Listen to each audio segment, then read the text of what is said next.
અમારા સંવાદદાતા કિંજલ મિશ્રા સતત ગાંધીનગરથી તમામ અપડેટ આપી રહ્યા છે। કિંજલ, આમ તો કોઈ વાતનો ફોડ નથી પાડ્યો, પરંતુ હવે શું? કારણ કે એક પ્રકારે તેમણે કહી દીધું છે કે ન જાણ્યું જાનકી નાથે, પણ હવે તે બાબત શું સંકેત આપે છે? ચિરાગ પટેલ કેસરિયા કરી શકે છે તેવી પ્રબળ સંભાવનાઓ છે। કેવી ગતિવિધિઓ આપ ત્યાં જોઈ રહ્યા છો? તમામ દ્રશ્યો।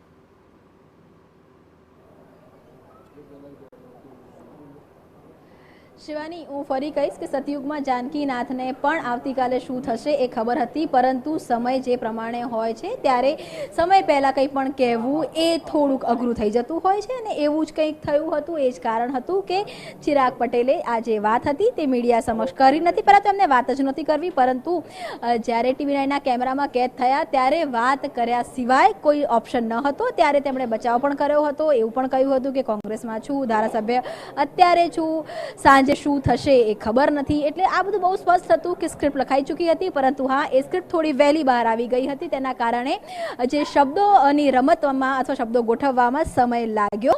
સ્પષ્ટ કરી રહ્યા છે પિક્ચરો કે રાજીનામું આપી દેવામાં આવ્યું છે, કોંગ્રેસમાંથી એક ધારાસભ્ય ઘટ્યો છે, અને જે આપે સવાલ કર્યો કે હવે શું, સ્વાભાવિક છે કે રાજકારણ હોય કે કોઈ પણ વસ્તુ હોય, કોઈ પણ વ્યક્તિ પોતાની ખુરશી એમને એમ જવા દેતું નથી। રાજકારણની અંદર તો સૌથી વધારે મારામારી ખુરશીની જ હોય છે।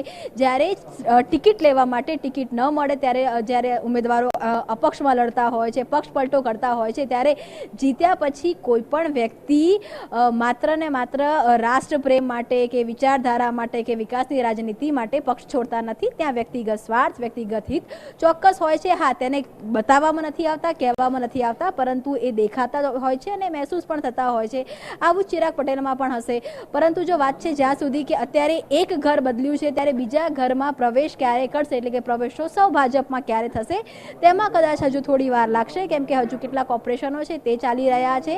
માનવામાં એવું આવી રહ્યું છે કે લગભગ નવા વર્ષમાં, એટલે કે 2024ના પહેલા વીકની અંદર જેટલા પણ લોકો પક્ષ છોડતા હશે, એ કોંગ્રેસ હોય કે આમ આદમી પાર્ટી હોય, એક મોટું શક્તિ પ્રદર્શન, કેમ કે ભાજપ શક્તિ પ્રદર્શનમાં માને છે। જેટલા પણ લોકો આમ આદમી પાર્ટી હોય કે કોંગ્રેસ હોય ત્યાંથી ધારાસભ્ય નહીં રહ્યા હોય, રાજીનામા આપ્યા હશે, તે તમામને એક સાથે કમલમમાં જોડવામાં આવશે, શક્તિ પ્રદર્શન કરવામાં આવશે। એટલે કે પ્રવેશોત્સવ અને ત્યારબાદના ગુણોત્સવની તારીખ નક્કી નથી થઈ, પરંતુ હા, પ્લાન ચોક્કસ થઈ ગયો છે કે એક સાથે અલગ અલગ જગ્યા પરથી જ્યાંથી બી રાજીનામા થશે, જે બી લોકો પોતાના પક્ષનો સાથ છોડશે, એ પક્ષ કે જ્યાંથી તે ચૂંટણી લડ્યા હતા, જીત્યા હતા, મેન્ડેટ મળ્યું હતું, હવે કહી શકાય કે મન પરિવર્તન થઈ ગયું છે। હવે એ પાર્ટીઓ રાષ્ટ્રનીતિ તરફ નથી, અથવા તો એ પાર્ટીમાં વિકાસ નથી થઈ રહ્યો। વિકાસ કોનો, એ ખૂબ મોટો સવાલ છે, પરંતુ આ વાત આ જ આવશે, સ્ક્રિપ્ટ આ જ આવશે, અને ટૂંક સમયની અંદર આ તમામ લોકો કે જે વિપક્ષમાંથી છેડો પોતાના પક્ષમાંથી ફાડી રહ્યા છે, તે ટૂંક સમયમાં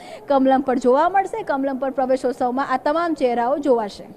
બિલકુલ કિંજલ, સવાલો તો એ પણ થશે કે જનતાએ જે પક્ષમાંથી તેમને ચૂંટ્યા છે એ પક્ષ તેઓ છોડી રહ્યા છે, ધારાસભ્ય પદ પરથી તેઓ રાજીનામું આપી રહ્યા છે। તમે જેમ કહ્યું કે સવાલ ખુરશીનો છે, પણ આવનારા દિવસોમાં ક્યાંક વિધાનસભા તો ખંડિત થઈ છે, પરંતુ પ્રજાનો જે વિશ્વાસ છે તે પણ તૂટ્યો છે। આ તમામ સવાલોનો જવાબ ચિરાગ પટેલે આજે નહીં તો કાલે તો આપવો જ પડશે। ભૂપત ભાયાણીને પણ આ સવાલો પૂછવામાં આવ્યા હતા, તેઓએ પણ વાત ટાળી દીધી હતી, ત્યારે પ્રજાના પ્રતિનિધિ કહેવાનો શું અધિકાર છે આ ધારાસભ્યોને, એ સવાલ પણ મીડિયા તો પૂછશે।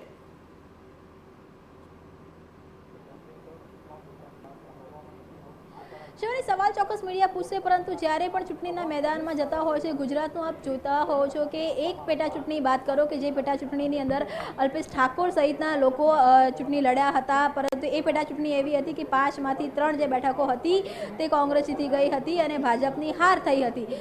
બાકી મહદ અંશે આ પ્રકારની પરિસ્થિતિ થતી હોય છે કે પક્ષ પલટું ઉમેદવારો હોય તો પણ, ધારાસભ્યો હોય તો પણ પોતાના પક્ષને છોડીને જે પક્ષમાં નવા પક્ષમાં આવતા હોય છે, જે ત્યાંથી લડતા હોય છે અને જીતતા હોય છે। એટલે ગુજરાતની જનતાના મનમાં શું છે તે કહેવું અથવા તે કળવું એ ખૂબ જ અઘરું બનતું હોય છે, કેમ કે બાય ઇલેક્શન હોય ત્યારે પણ અથવા તો એક જનરલ ઇલેક્શન હોય ત્યારે પણ લગભગ જે ઝુકાવ છે અત્યારની પરિસ્થિતિ જોઈએ તો ભાજપ તરફ હોય છે. જો એ ઝુકાવ ભાજપ તરફ ન હોત તો 156 બેઠકો પણ ના આવી હોત અને આટલા સમયથી જે રીતે ગુજરાતમાં ભાજપ એક હતું શાસન કરી રહ્યું છે તો ક્યાંક ને ક્યાંક એ વાત એ માનવી પડશે. વોટોના આધારે પણ જે વોટિંગ રેશિયો હોય છે તેના આધારે પણ સતત જે રીતનો રેશિયો વધતો હોય છે કે ગુજરાતની જનતા આજે પણ ભાજપ સાથે છે. હવે એ મોદી ફેક્ટર કામ કરી જતો હોય તો પણ, અમિત શાહ કામ કરી જતા હોય તો પણ આ જ કારણ છે કે પક્ષપલટો કરવાની હવે લોકોના ધારાસભ્યોને બીક નથી લાગતી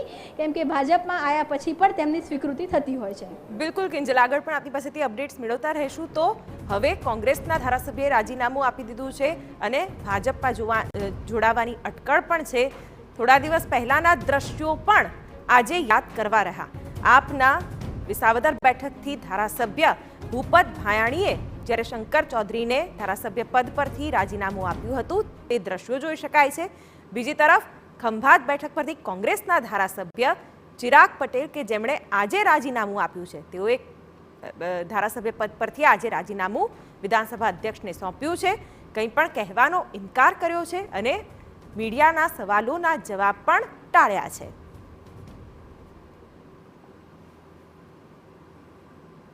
અંદર કોઈ ચૂંટાયેલો પ્રતિનિધિ એ પ્રજાનો માલિક નથી થઈ જતો. આ મત આપવાનો અધિકાર પ્રજાને છે અને પ્રજા જ નક્કી કરશે કોને મારે મત આપવાનો છે. એક કોઈ પ્રતિનિધિ રાજીનામું આપે તો એનાથી પ્રજાનો મત નથી બદલાઈ જતો. એ વિસ્તારના લોકો હોય, એ વિસ્તારના લોકો જે વિચારધારા રાખતા હોય, ને આજે ભારતીય જનતા પાર્ટીની જે નિષ્ફળતા, જે વચનો આપ્યા છે, આજે 10 વર્ષ 2024માં એમને કેન્દ્રમાં એમના શાસનમાં થશે. આજે એમને જે 2 કરોડ યુવાનોને રોજગારીની વાત કરી હતી, આજે ક્યાં 2 કરોડ યુવાનોને રોજગારીની ક્યાં વાત છે? આજે યુવાન જે છે આજે MBA થયો છે, એન્જિનિયરિંગમાં છે, મેડિકલમાં છે, કરોડો રૂપિયાની દેવું કરીને બેંકની લોન લઈને મકાનો ગીરવે મૂકીને જ્યારે યુવાન શિક્ષિત બને છે તો આજે એન્જિનિયર થયેલો યુવાનને 10,000 રૂપિયાની નોકરી નથી મળતી. કેટલાક યુવાનો આત્મહત્યા કરી રહ્યા છે. આપણને દુઃખ લાગે, વેદના થાય. આજે અનેક મુદ્દાઓ છે. હમણાં જ ખેડૂતોએ આંદોલન કર્યું, પોતાનો પાક જે છે રોડ ઉપર નાખી દીધો. તો અમે ખેડૂતોનો ટેકાનો ભાવ નથી આવતા. ખેડૂતો આંદોલનો કરી રહ્યા છે.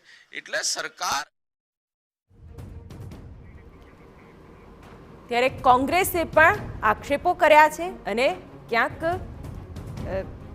ભાજપને પણ ઘેરી છે, પરંતુ તેમનું સંખ્યાબળ સતત ઘટી રહ્યું છે તે પણ કોંગ્રેસે જોવું રહ્યું. ત્યારે કિંજલ મિશ્રા આ વિશે સતત માહિતી આપી રહ્યા છે. કિંજલ, હજુ પણ કેટલાક નેતાઓ કે જેની વિકેટ પડી શકે છે, જેની વિકેટ ખેરવી શકે છે તેવી પણ શક્યતાઓ જોવાઈ રહી છે. મધ્ય ગુજરાતનો એક ચહેરો, સૌરાષ્ટ્રનો એક ચહેરો આપમાંથી અને હવે ઉત્તર ગુજરાત તરફ મીટ માંડી છે તેવી પણ શક્યતાઓ છે. ઘણા બધા ગણિત અને સમીકરણો ધ્યાનમાં રાખવામાં આવતા હોય છે.